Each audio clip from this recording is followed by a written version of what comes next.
ഞങ്ങൾ ഇടതുപക്ഷ ജനാധിപത്യ മുന്നണിയും ഗവൺമെന്റും അതിജീവിതയുടെ പക്ഷത്താണ്.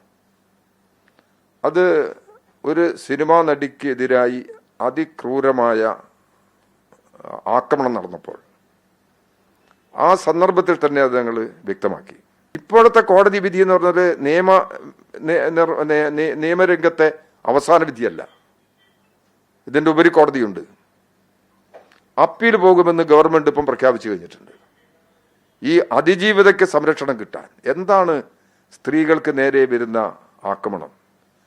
അടൂർ പ്രകാശ് ഇങ്ങനെ ഒരു നിലപാടെടുത്തിട്ടുണ്ടെങ്കിൽ അതിൽ അത്ഭുതപ്പെടേണ്ടതില്ല എന്നാണ് എൻ്റെ അഭിപ്രായം. കാരണം യൂത്ത് കോൺഗ്രസിന്റെ സംസ്ഥാന പ്രസിഡന്റ് ആയിരുന്നല്ലോ രാഹുൽ മാങ്കൂട്ടം.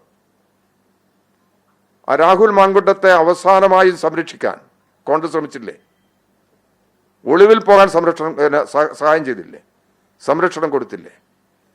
അവസാനം നിക്കക്കള്ളിയില്ലാതെ വന്നപ്പോഴല്ലേ കോൺഗ്രസിൽ നിന്ന് പുറത്താക്കിയത്?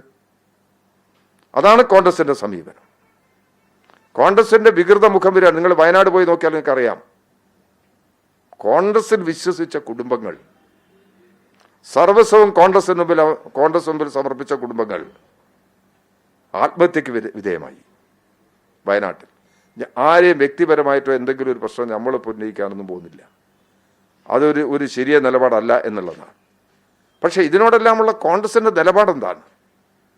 അങ്ങനെയുള്ള നിലപാടിന്റെ ഒരു ആവർത്തനമാണ് അടൂർ പ്രകാശ് ഇപ്പോൾ ഈ അതിജീവിതയുടെ പ്രശ്നത്തിലും സ്വീകരിച്ചിട്ടുള്ളത്.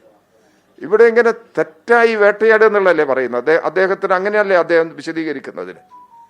ഇവിടെ തെറ്റായി വേട്ടയാടി എങ്ങനെ വെറുതെ അപ്പീലും കേസും ഉണ്ടാക്കി പ്രശ്നങ്ങളാണ്. ഇങ്ങനെ ഒരു ഗുരുതരമായ തെറ്റ് സമൂഹത്തിന് മുമ്പിലുണ്ടായി. ഈ കേരളത്തിലെ സ്ത്രീ സമൂഹം എങ്ങനെ ചിന്തിക്കുന്നു? ഇപ്പൊ ജസ്റ്റിസ് ഹേമ കമ്മിറ്റി റിപ്പോർട്ട് വന്നല്ലോ. യഥാർത്ഥത്തിൽ അങ്ങനെ ഒരു കമ്മീഷന്റെ രൂപീകരണവും ഒരു പരിശോധനയും ഇവിടെ നടത്താൻ ഇടവന്നത് ഈ സംഭവമല്ലേ? അപ്പൊ ഇങ്ങനെയുള്ള ഈ കുറ്റകൃത്യങ്ങൾക്കെതിരായ ഉറച്ച നിലപാടെടുക്കുകയാണ് കേരളം.